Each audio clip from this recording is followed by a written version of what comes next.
জয়গুরু বলে আজকে দিনটি শুরু করলাম। কেন জয়গুরু বলে শুরু করলাম বন্ধুরা, তোমরা ভিডিওটি দেখলেই বুঝতে পারবে।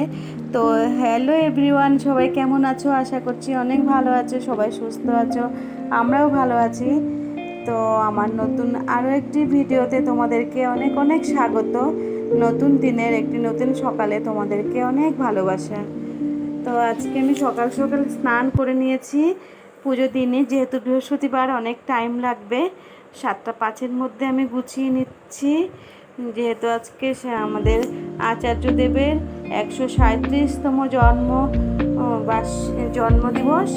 তো তার জন্য আমাদের গুরুবোন আমাদের পাড়াতেই বাড়ি বলে গেছে যে 7:05 অঞ্জলি দেবো সবাই, তো যেও। তো দিদি সবসময় বলে যায়, যাওয়া হয় না, খারাপ লাগে। সবসময় যেহেতু আসে, না যেতে পারলে খারাপ লাগে, এই জন্য আমি তাড়াতাড়ি করে রেডি হয়ে নিয়েছি। আজকে আর মর্নিং ওয়ার্কে যাইনি বন্ধুরা। তো মর্নিং ওয়ার্কে গেলে তো আমি এইখানটায় যেতে পারবো না। তার জন্য আমি স্নান করে ঘরটা পরিষ্কার করেছি, ঘর পরিষ্কার করে ঘর মুছে স্নান করে শাড়িটা কোনো রকমই পরে নিয়েছি। আর তারপরে একটু সিঁদুর পরে আমি এখন যাব গুরুবোনের বাড়িতে। তো ওখানটায় আরও সবাই আসবে, তোমরা দেখতে থাকো। তো এই যে আমি গুরুবোনের বাড়ি চলে আসছি, বেশি দূরে না, এই পাশেই বাড়ি। তো এই যে ঘুম থেকে উঠেছি, চোখ মুখ ফুলে গেছে, আর চলে এসেছি দিদির বাড়িতে। এই যে গুরুবোনের ঘর আমার।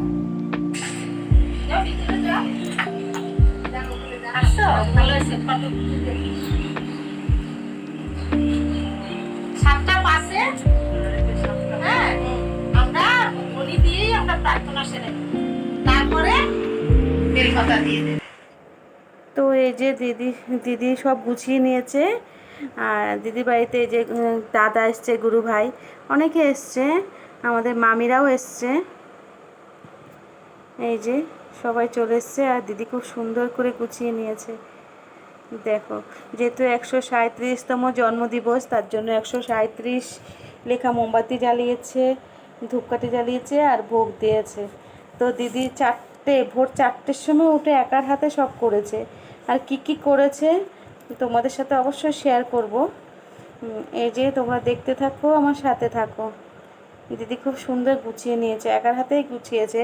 আবার বলছে আমি গুছাইনি, তো বড় মা গুছিয়ে দিয়েছে। বড় মা মানে ওই আমাদের আচার্যদেবের এই যে আসন খুব সুন্দর করে দিদি সাজিয়ে নিয়েছে।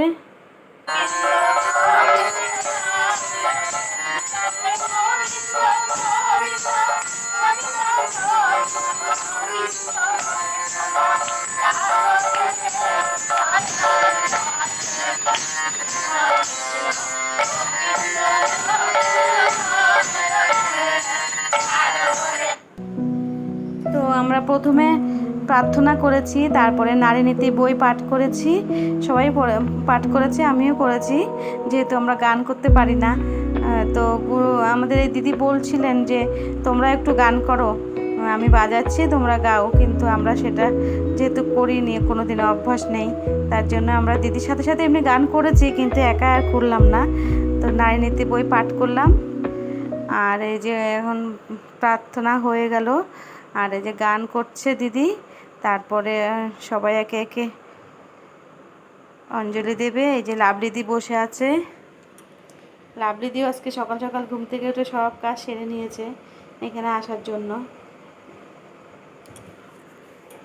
তো অনেকেই এসছে এখানটায়, ভাবলাম এত সকালে কেউ হয়তো উঠবে না, অনেকেই উঠেছে। আমার জায়েদেরও আসার কথা ছিল, ওরা এখনও আসেনি, আসবে হয়তো পরে।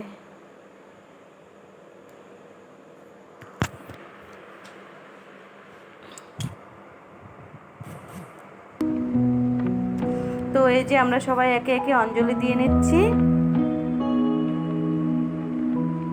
বেলপাতা আর ফুল দিয়ে সবাই অঞ্জলি দিচ্ছি আমরা।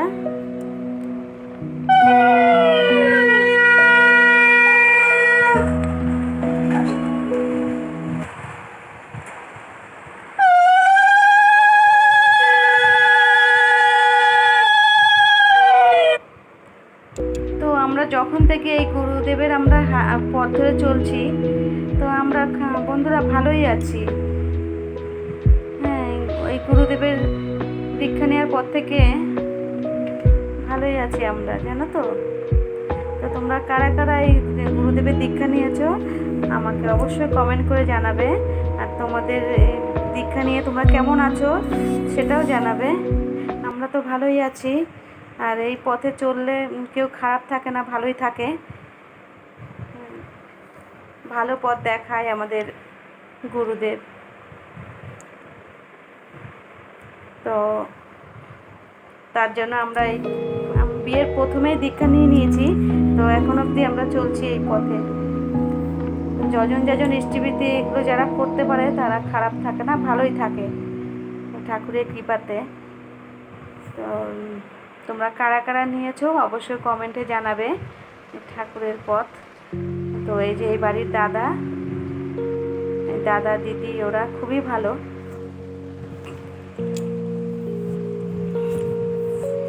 দিদি মাঝে সাঝে আসে আমাদের বাড়িতে, ঠাকুরের কথা বলে, আর ঠাকুরের কথা শুনতেও ভালো লাগে। তো বন্ধুরা, তোমরা যেখানে যেখানে আমাদের এই অনুষ্ঠান হবে ঠাকুরের, তোমরা অবশ্যই যাবে, যখন পারবে তখনই যাবে। তো এই 30শে ভাদ্র, এই পুরো ভাদ্র মাসটা জুড়েই চলছে ভাদ্র পরিক্রমা। মন্দিরে আসলে আমি একদিনও যেতে পারিনি, কিন্তু ভাবছি 30শে ভাদ্র যাব। 30শে ভাদ্র আমাদের মন্দিরে অনেক বড় অনুষ্ঠান, আনন্দবাজার। তো তোমরাও যদি পারো তোমরা অবশ্যই যাবে। তো বন্ধুরা দেখো,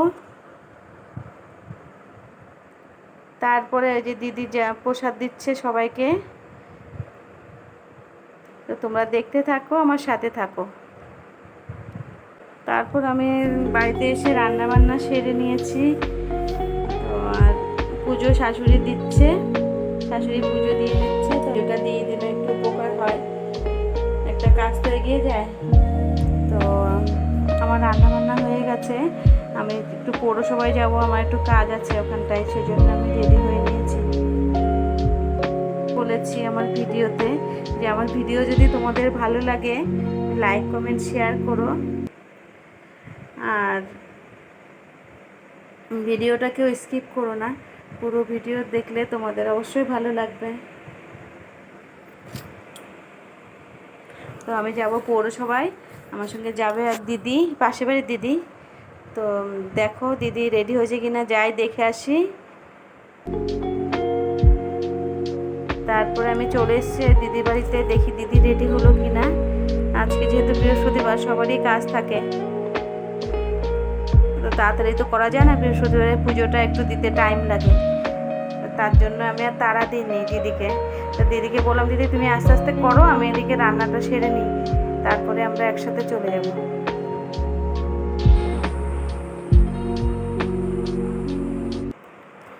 তো এই যে দিদির গেট বন্ধ, দিদি হয়তো পুজো দিচ্ছে।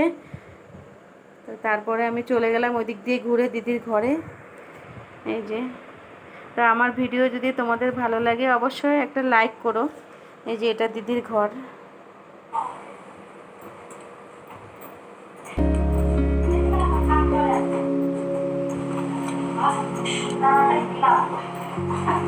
আর আমার চ্যানেলটা তোমরা একটু সাবস্ক্রাইব করে দিও। এই যে দিদি পুজো দিচ্ছে।